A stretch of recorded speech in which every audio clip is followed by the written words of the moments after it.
went to college, but I also, like many people, was non-traditional by definition. I was already at risk, low income, coming from an impoverished background. But in addition to that, I had a family. I had basically a wife and kids coming out of high school. So going to college and getting debt and aspiring to get a degree in hopes of that it will provide me for a family.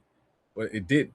I wound up not being able to graduate with over 90 plus credits, but $100,000 in debt. I left school with basically nothing, and leaving school with nothing, I was forced to consider what I really wanted to do with life. So here I was, having spent 4 or 5 years putting off the or delay, waiting for the delayed gratification of having a college degree, walking across the stage, giving a diploma to my mother, entering into the workforce, demanding or expecting a certain level of income because I have my paperwork, etc., or I can at least look forward to it. And that didn't happen.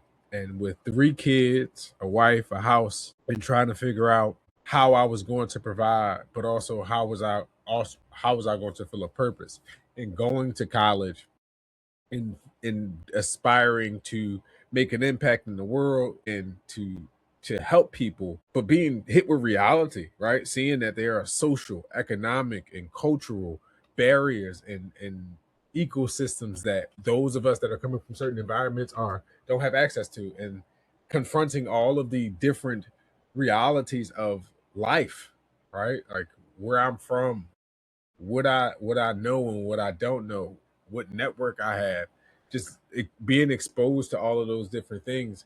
I was a little jaded, like a weight, like shit. The world is kind of messed up, and so wanting to find purpose, right? Find purpose through all of the different things that I've been exposed to and wanting to really help people. So I was introduced to it as a way to turn what you know or what you love into what you do, and it was just like something was speaking to me.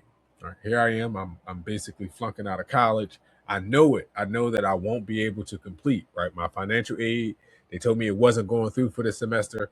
I owed 20,000 for this semester. If I didn't pay, it was going to be on lock.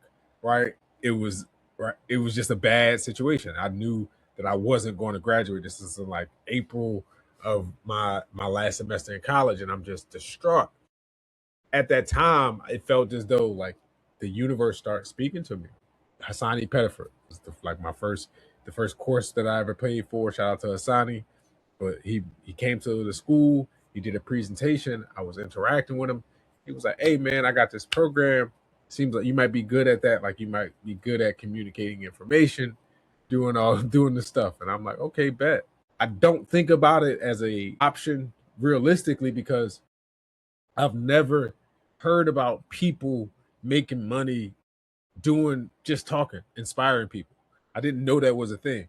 So around that same time, this is like 2008, 2009, ET the hip hop preacher start going viral, right? The when you want to sleep as bad as you want to breathe video hit the internet. It was on fire, and you know everybody like, yo, when you want to sleep as bad as you want to breathe. And this is when going viral was a big deal because it was viral. It was actually viral then, right? Like it was everywhere.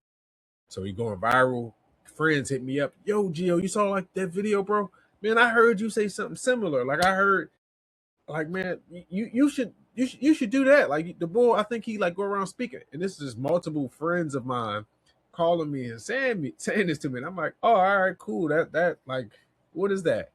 So then I get exposed to the industry of motivational speaking. Les Brown, Tony Robbins, Jim Rohn, all of the like Zig Ziglar, all of the different names. And I'm just looking at like I'm like, oh snap, people can get paid like just inspiring and motivating people, pumping other people up. I'm like, this sounds amazing. I probably want to do it.